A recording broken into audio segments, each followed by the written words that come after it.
মোহাম্মদ হারগিজ না গুপ্তা, তা না গুপ্তা জিবরাইল হারগিজ না গুপ্তা, তা না গুপ্তা রব্বুল জলিল।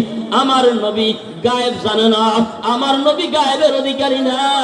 আমার নবীকে যতক্ষণ পর্যন্ত আল্লাহ পাক জিবরাইলের মাধ্যমে জানায়া দেয়, আমার নবী অতক্ষণ পর্যন্ত জবান খোলে না, কাউকে কোনো কথা বলেন না, যতক্ষণ পর্যন্ত স্বয়ং আল্লাহ পাক জিবরাইলের মাধ্যমে ওহী না পাঠায়।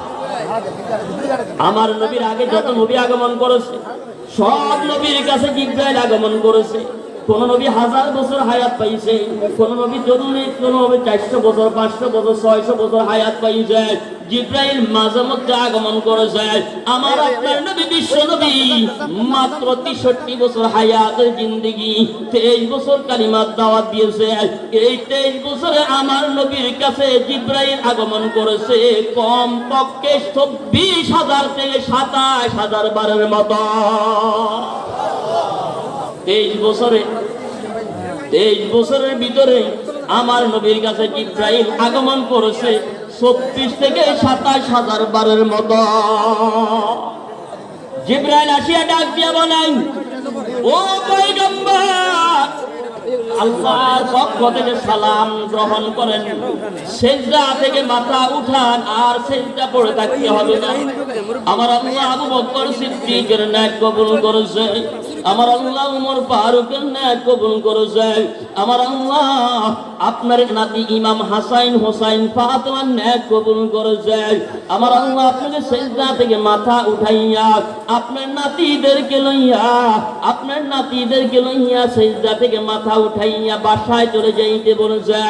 আমার আল্লাহ আপনার সঙ্গে ওয়াদাবদ্ধ হয়ে গেছে, কিয়ামতের ময়দানে আপনি নবীর কাছে জিজ্ঞাসা না করিয়া আপনার গুনাহগার একজন উম্মত আল্লাহ জাহান্নামে ছাড়বেন না। ও নবীর উম্মত, আল্লাহর পয়গম্বর যদি আমাদেরকে সুপারিশ করে ভাগ্যবান হন। এই জন্য নবীর সুপারিশ পাইতে হলে সুন্নত মানা লাগবে। কথা বলেন না? নবীর সুপারিশ পাইতে হলে সুন্নত মানা লাগবে। যার ভিতরে সুন্নত আছে, নবীর আমল, নবীর মুহাব্বত আছে, ওই সুন্নত দেখি আল্লাহর পয়গম্বর জান্নাতে পৌঁছাবেন। যার ভিতরে সুন্নত নাই, ওই লোকটা জান্নাতে যেতে পারবে না, ধরা পড়িয়া যাবে। ওই দিন আমার নবীকে আমরা বলবো, ইয়া রাসূলুল্লাহ, ইয়া হাবিবাল্লাহ, পয়গম্বর আমি আপনার উম্মত, আমার জন্য শাফায়াত করেন। পয়গম্বর আপনার দিকে নজর করে বলবেন, সুহকান লিমান গায়্যারা মিন বাদ, তুমি আমার উম্মত নয়, তুমি আমার উম্মত নয়।